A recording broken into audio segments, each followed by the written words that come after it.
Okay, we're gonna go ahead and wait until it gives me that notification again, and then we'll start it back up.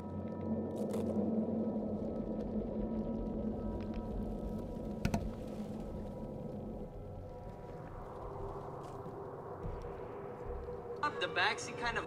Nope.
Okay, we should be back and live. Got my viewer back. Alright. Haven will place me within the black sun. The celestial spheres will circle again. The darkness will be absorbed, and without that, the serpent will wither. Nope.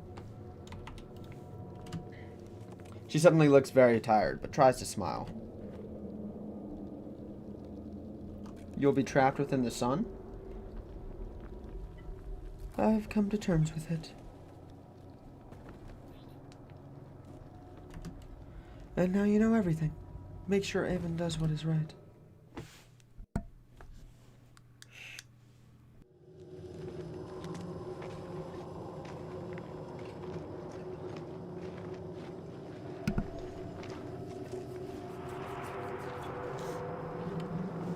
Alright, please just get us to the tower.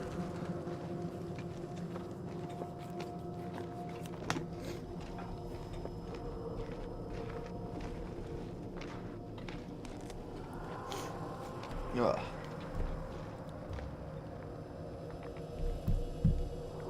Sweet. Let's go ahead and hit here.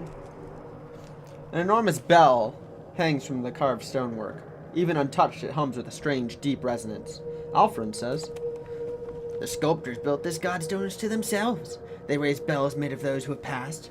It is said that a part of them lives in the sound of these bells, and they can visit their ancestors this way."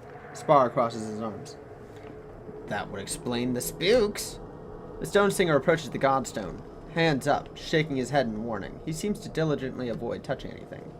At the godstone's center, an enormous bell dwarfs the other, smaller chimes hanging throughout. The bell's handle calls to you on a primal level. "Are you thinking of ringing it or kissing it?" Spar asks. "I wouldn't do either."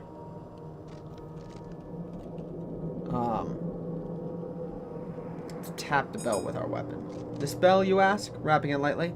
To your surprise, it sounds dull and distant. Weird. Spar braces himself, but nothing happens. At the godstone center, an enormous bell. Okay. Let's ring the bell. Like an itch or a sneeze in an old memory, compulsion takes over. The bell swings hard, and that's it. Silence. Then you feel tapping around your feet, and see loose pebbles scrabbling like insects. And you get the unsettling feeling that the ringing is simply too deep for you to hear, but very, very loud. Before the bell swings back, you grab the clapper to prevent another strike. It comes off in your hand like the bell itself. It comes off in your hand.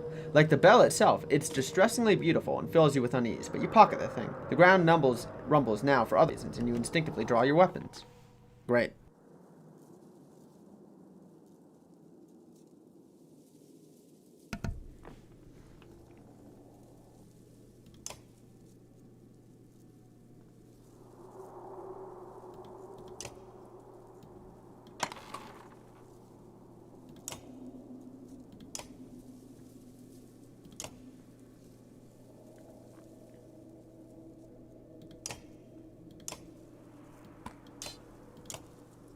Spar is required. Okay.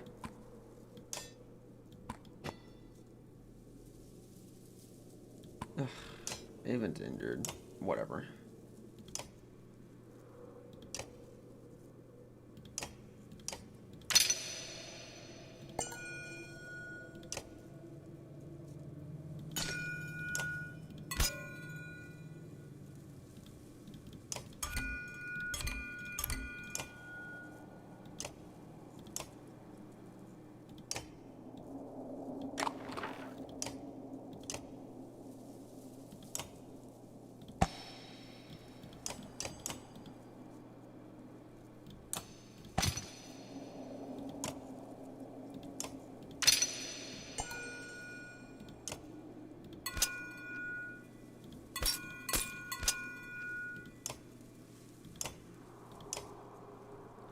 Alright, yep. Let's go ahead and put that on him.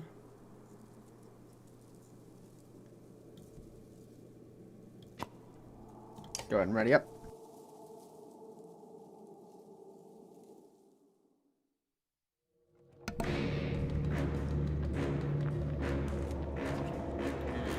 Next time, don't.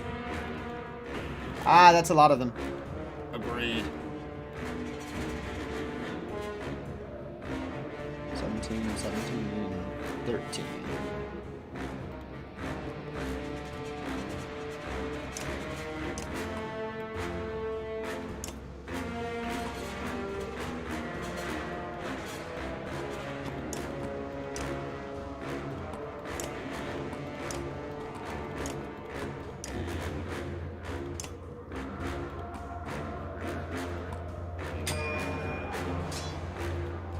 Go ahead and move over here.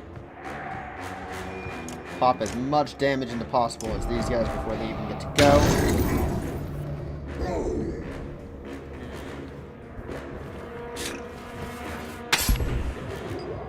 Gonna do the same thing over here.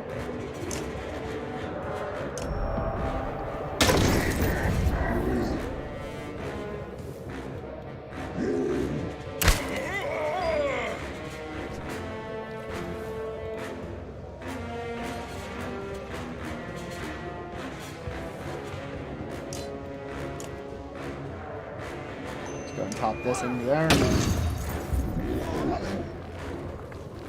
No, no, no, stay away from Avon. You fuck.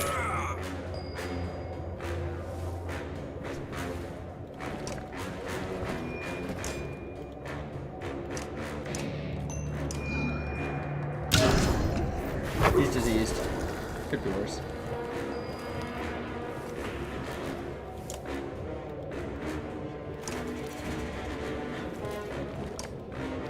Move over here.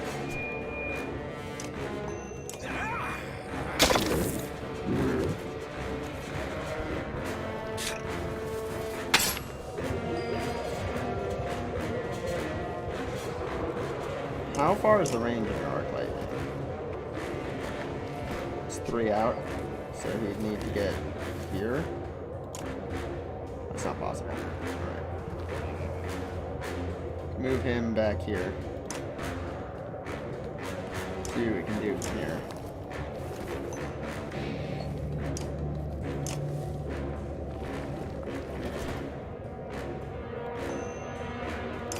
Just kill this guy.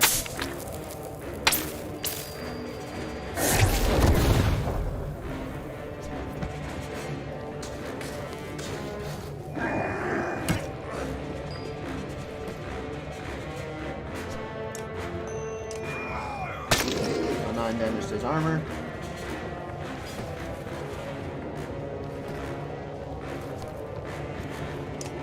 Let's go ahead and Tempest again. Kill these two.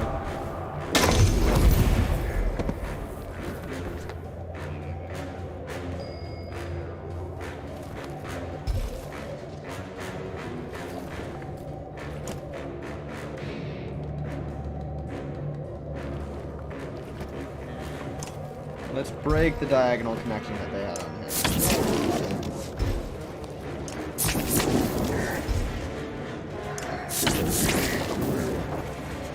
Finish off this guy.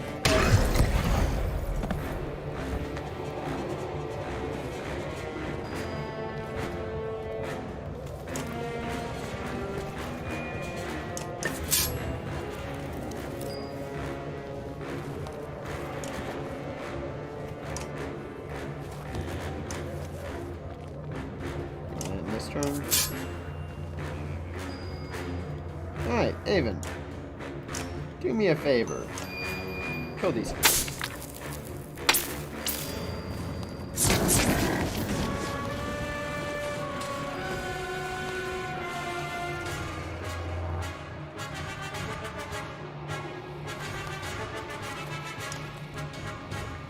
Okay, so first you'll be able to go before them. And all of the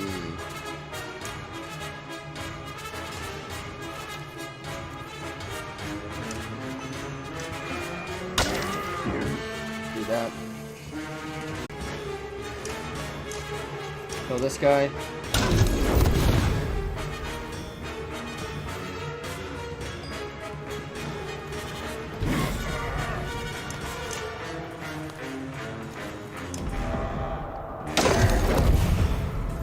Kill this guy.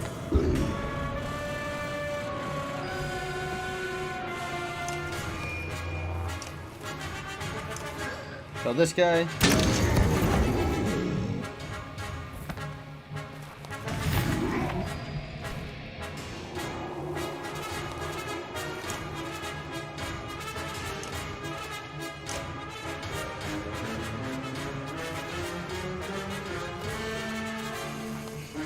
Go and push him back in the next one. นี่รีบแรงเดินเอาอย่างไปให้ตายดีกว่า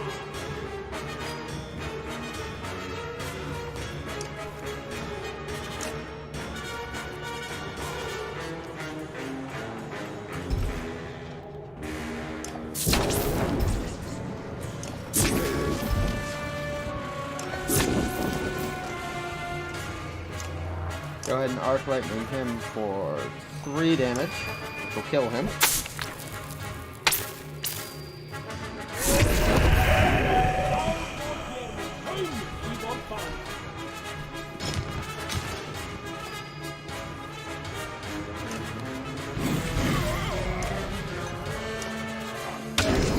Smash him.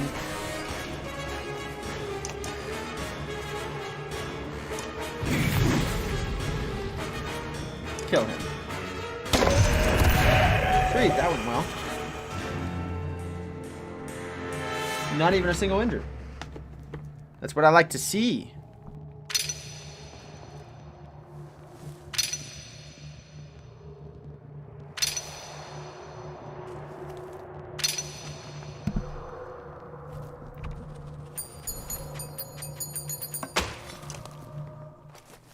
That's what I love to see.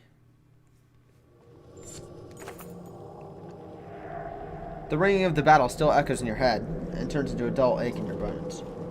How about we don't do that again, says Spar, motioning to the large stretch bell. We're lucky that's all we faced. At least now we know there aren't any of other of those things around.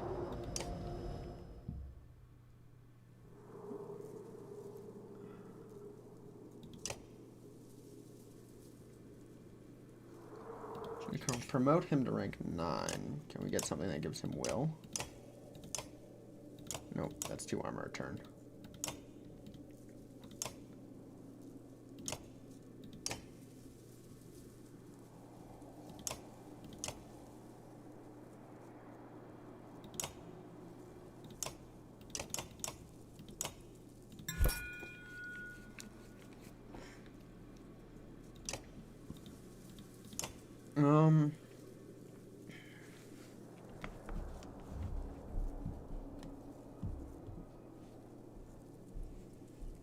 I've got to decide whether or not we want to rest now.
Hmm.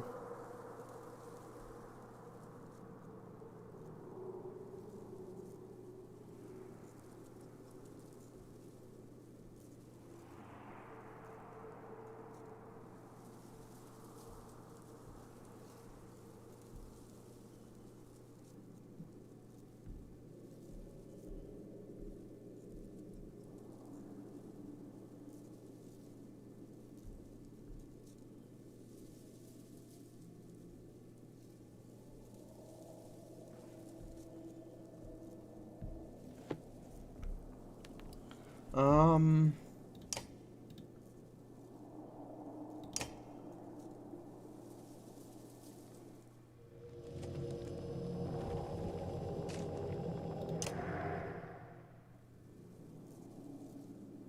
Fuck it. Let's just keep going, soldiering on.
Um.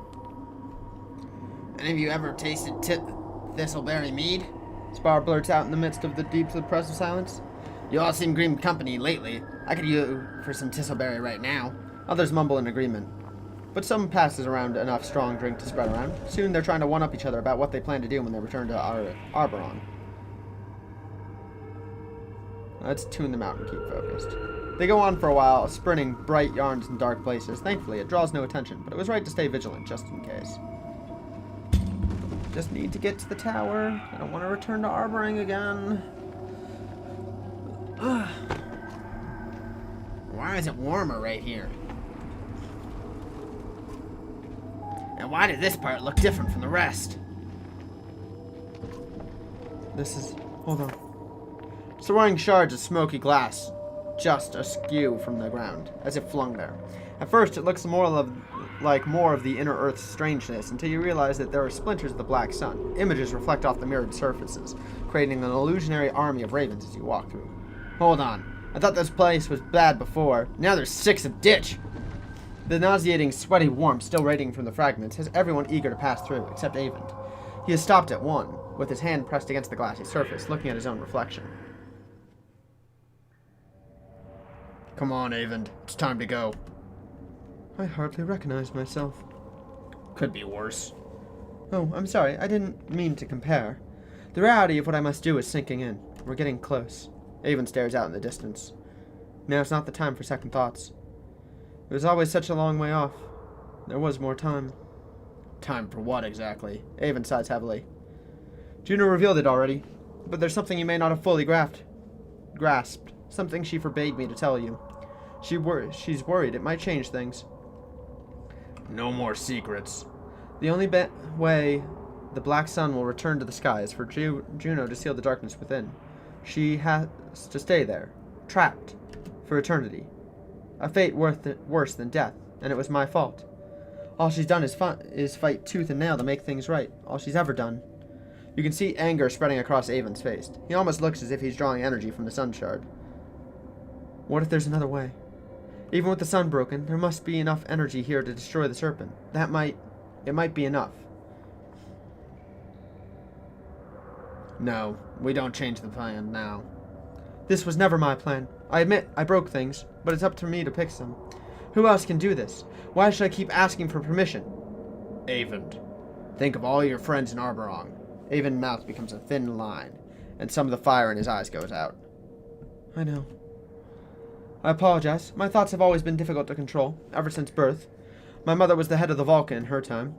When she had a boy, the council was worried. The males of our kind have always had a touch of madness, to varying degrees. My father couldn't contain his own. I suppose that kind of power would be hard for anyone. It is a curse. I'm only alive at all thanks to Juno, and she has kept this power within me from spilling out. When she spoke to me in a dream at Einertoft, I wasn't sure it was even real. I had gone so long without her help, I was starting to lose control again. Everything she's done was to heal me, and for that she suffers. Can you imagine feeling so powerful and so weak at the same time? I can imagine. Avon nods, and you feel that you've earned more of his trust.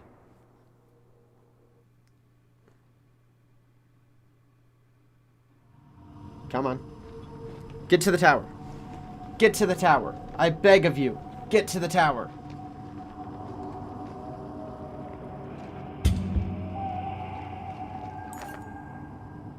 I'm just gonna say it, Spar grouses. I'm starving. I don't mean it as an expression. I'm so hungry I might die.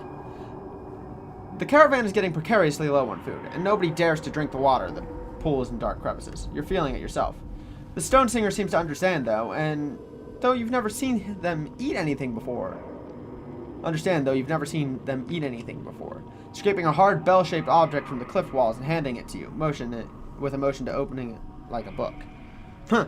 I thought that was just more craggly rocks, says Spar, taking the thing. It was a hard obsidian shell. But once cracked open, a strikingly bright pink plant resides within, squishy to the touch. It looks like a mushroom. It doesn't smell strange or displays the same warped weirdness that everything else does. There seem to be quite a few more still clinging onto the cliff-side. So, who's going to try first? Ask the Vulcan if it's safe. Alfred speaks up. I've eaten inner earth plants before, she says. I can't say the darkness has if the darkness has tainted it. If it can help, I can help if it makes you sick, though, probably. Step up and take the chance. It does remind you of a mushroom. It tastes like a mushroom. A couple of minutes later, you're actually feeling a bit stronger. A bit more energized, in fact. The others cautionally gather handfuls and eat as much as they dare. You swear the caravan moves a little faster than before. Come on, give me the White Tower. I don't want to run out of time again.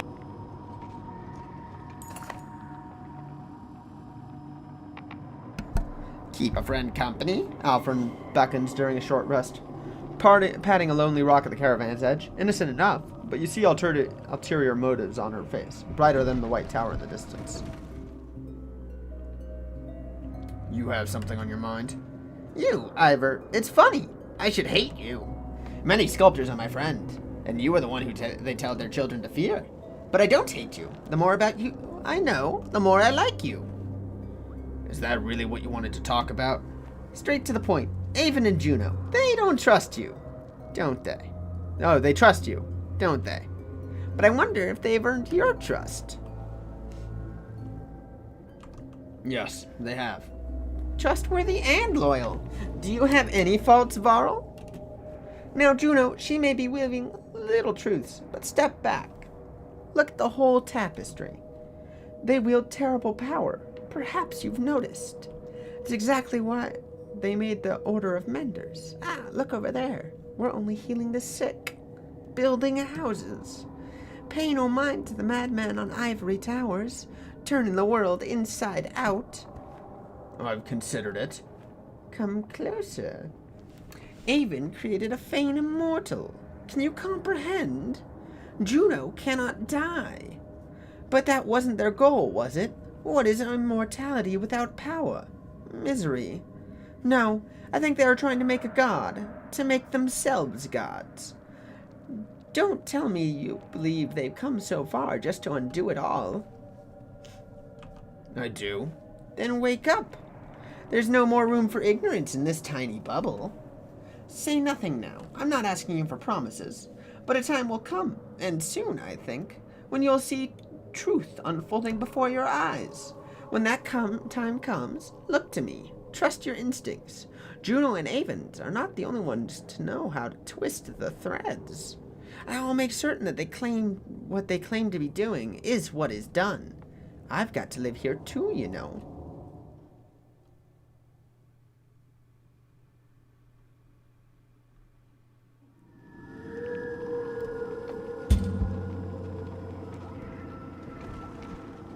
God damn it. I'm not going to get there in time, am I? A distant rumble approaches, and all things it could be race through your mind. Someone shouts earthquake as the ground bucks beneath your feet. Violent shaking peels rock sheets off the nearby cliffs. They crash around you in great billowing clouds of dust. Is everyone all right? You shout in the aftermath. I knew Ignite recognized you from somewhere, he shouts. He swings at Oli with clenched fist. This bastard tried to push me into falling rocks. As the confusion and dust clear, frustrated ravens are letting off steams with a chance of fight. I don't care what's going on here, but it stops now. Valgard manages one last half-hearted punch to Oli's face, but they push each other away. True enough, says Oli. There'll be plenty of time to settle this later. Valgard spits. Count on it. The earthshake was no coincidence, Avon says, changing the subject. Same as when the serpent carved chasms through the earth above. Be on your guard. Come on. Show me the tower. Ah, damn it. Alright. Not gonna get that achievement.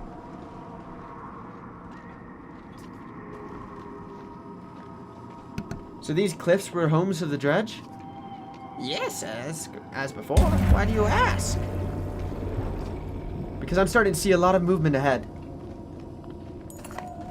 This time, the shifting shadows in the corners of your eyes are real, ahead and behind. The others have noticed and are quietly pulling blades, flickering like a school of fish as you press together. There are warped everywhere ahead, clustered together to slow your progress, and more dot the horizon. We're so close, says Volgar, and you know his frustration. Charge and break through the crowd. What are you waiting for? Push through!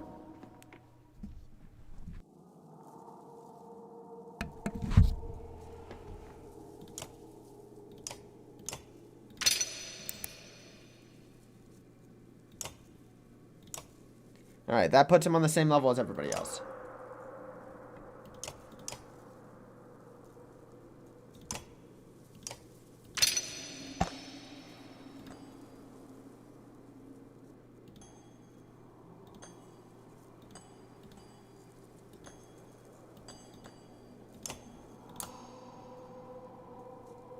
Let's give him more move.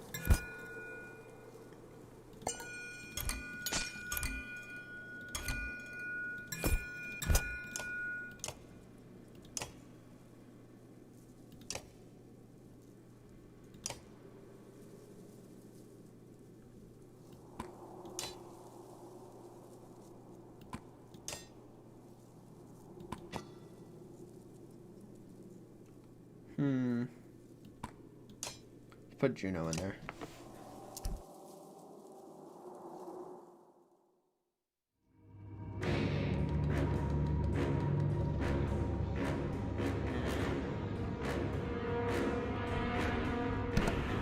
Alright.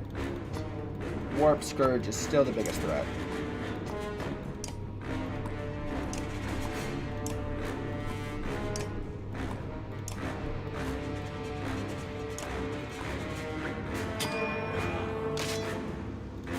So let's just go and kick his face in for a bit.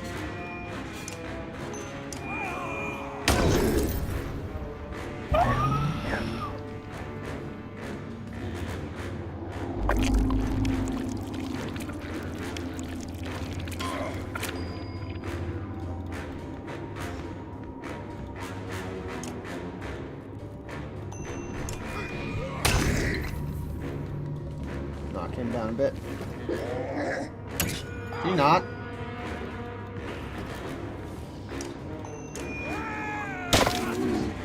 Some of his armor. Ugh. Seriously? Can't get within range no matter where he moves? Okay.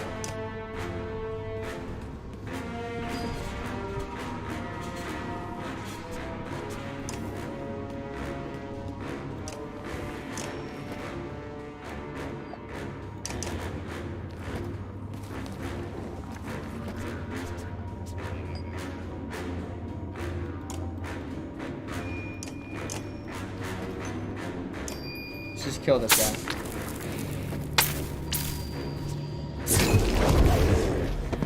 Get that started off properly. That's fine.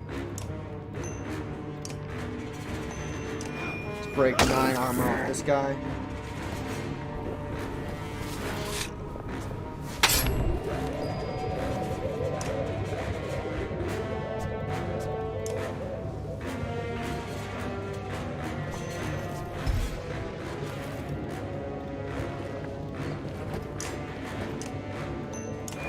Deal 9 damage there.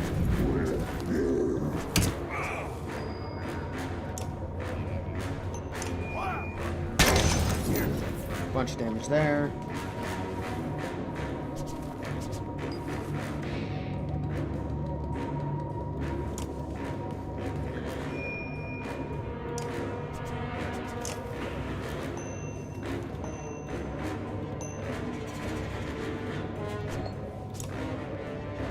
Go ahead and rupture. Kill all damage dredge with 10 strength or less when he gets his turn. Move her up here.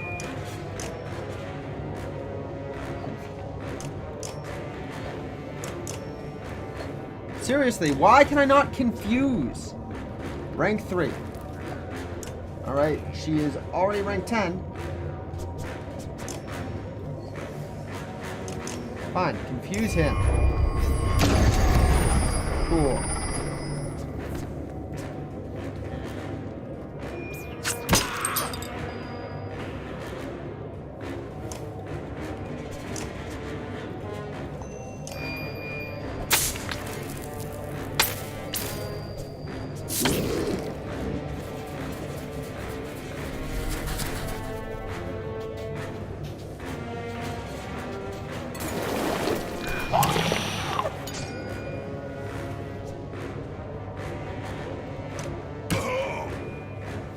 Cool.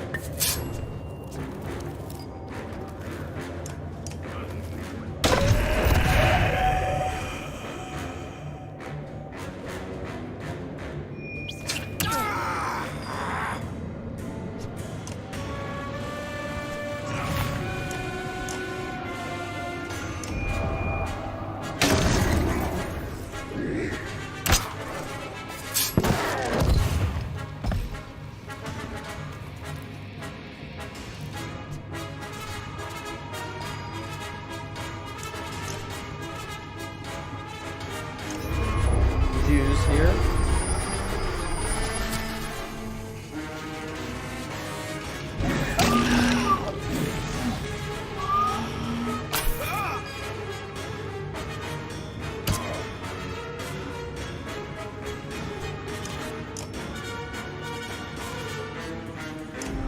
Tempest.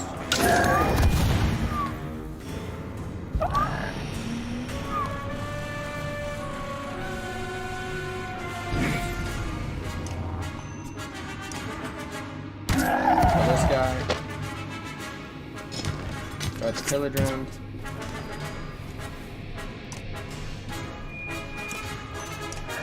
Deal 8 damage there.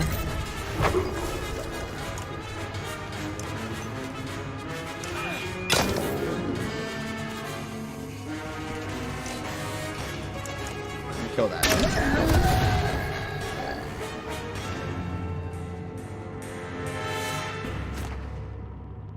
That worked out. Sigbjorn's ready for another promotion. Avon was injured. He was already injured, though.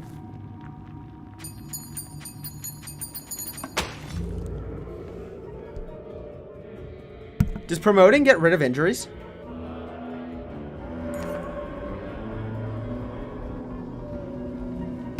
The warped are becoming more relentless. Seems to be more of them, Spar grips. Rubbing his sore shoulders, you nod. Must mean we're getting close. Please? Nope. It's gonna take us back to Arboron. God damn it! We didn't even waste any time! Like...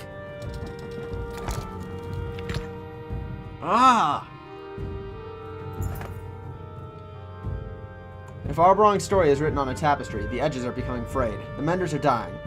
A few to the warped, a couple of stray arrows and mad revelers, one to exhaustion. Zephyr pulled them back to the next set of walls. The noose tightens. Not everybody survived. The scramble to safer ground, and you can see the lurching bodies of the fallen, just back beyond the back veil. Gone, but not dead.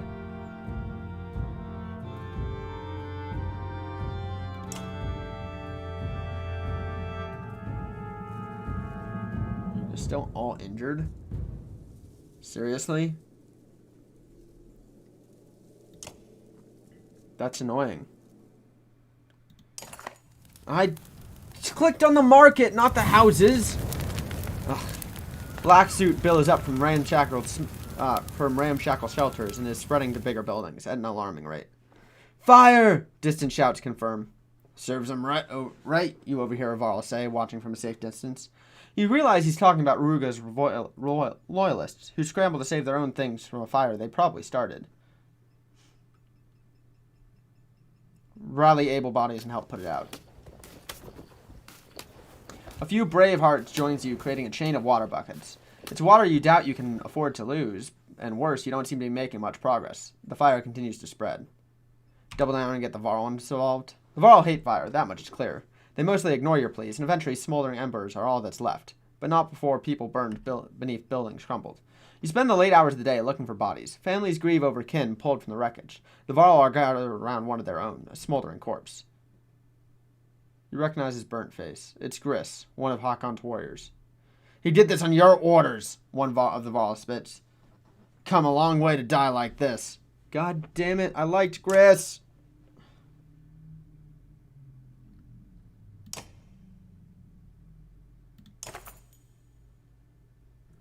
A livid crowd of horseborn confront each other. You recognize Canary and Deirdre amongst them.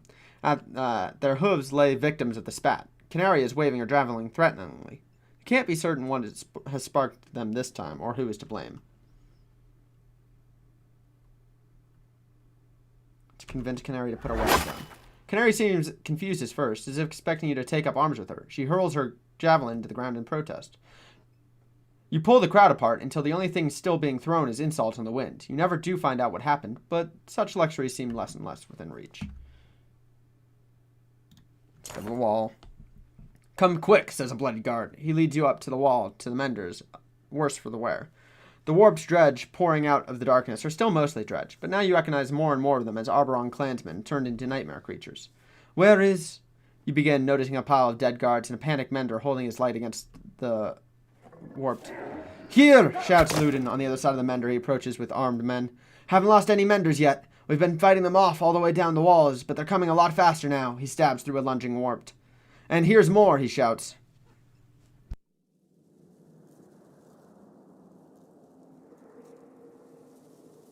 Gris was in my fucking party, too.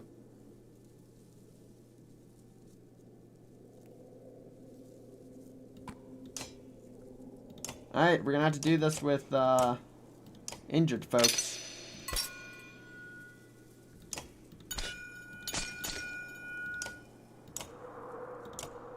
Yeah, no, promotions do not heal injuries.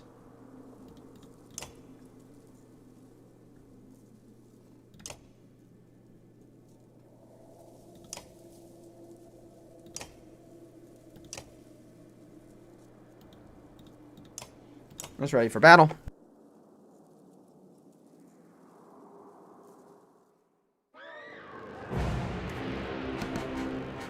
Oh, yikes. This battle line is not favorable.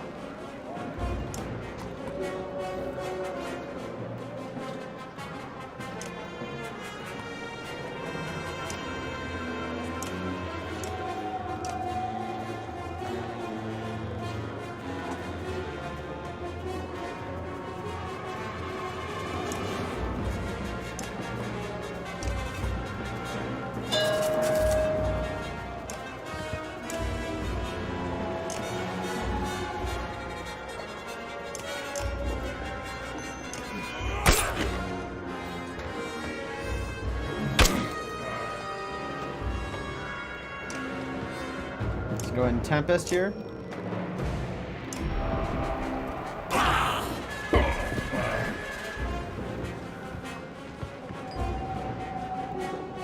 Kill this guy.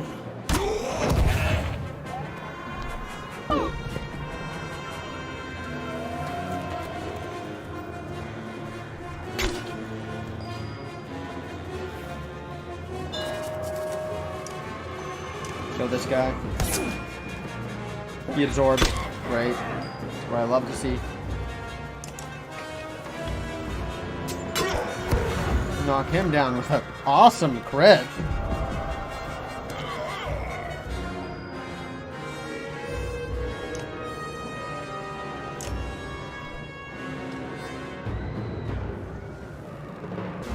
Let's go ahead and breeze down on Ganol.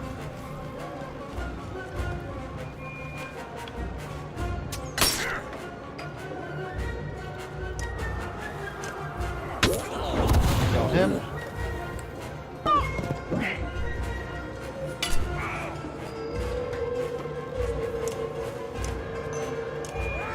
Break 7 armor there.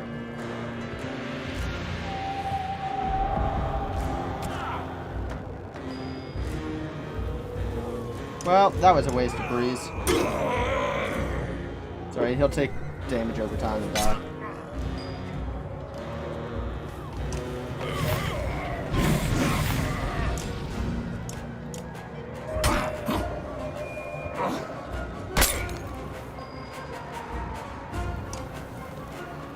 Kill this guy.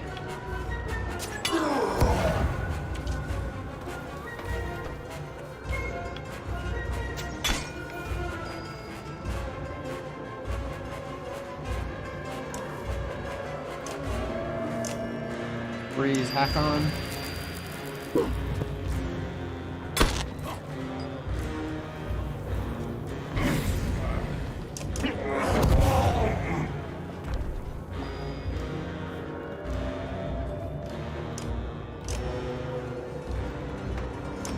Kill both of these guys. Starts the pillage round.